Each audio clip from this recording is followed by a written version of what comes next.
Imagine you need a loan to start a business. You go to a bank, fill out 100 forms, and wait weeks for a maybe. That's the world we know. But what if there was a secret club of wealthy people who could give you the money by tomorrow morning? No bank involved.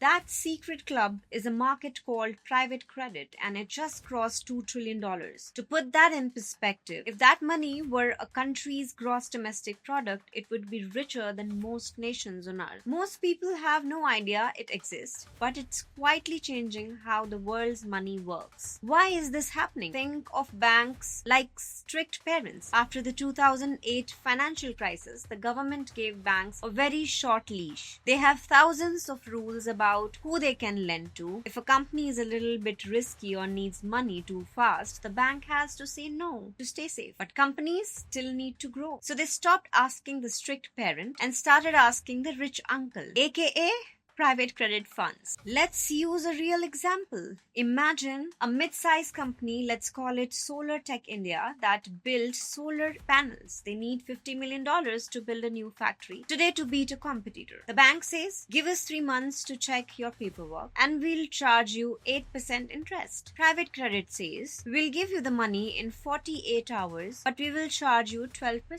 Solar Tech takes the 12% deal. Why? Because speed is worth more than the extra interest. In the business world, being first is more valuable than being cheap. You might be wondering, where does this rich uncle get his $2 trillion? The answer is surprising. It's probably your money. Private credit funds get their cash from pension funds, insurance companies, and university endowments. Because savings account at banks pay so little, these big money buckets are putting their cash into private loans to get a better return for you. This sounds like a win-win, right? But here is the catch. Banks are like public parks. Everyone can see what's happening inside. There are guards everywhere. Private credit is like a private living room. If a company can't pay back its loan, we don't hear about it on the news. They just sit down in the private room and rearrange the debt. This sounds nice, but it means we don't know how much bad debt is actually out there until it's too late. In India, this is the new frontier. We are seeing private funds move in to build our highways and tech hubs because our traditional banks are still being cautious. It's helping India grow at record speeds, but it's also moving a huge chunk of our economy into a zone where the Reserve Bank of India can't see as clearly. $2 trillion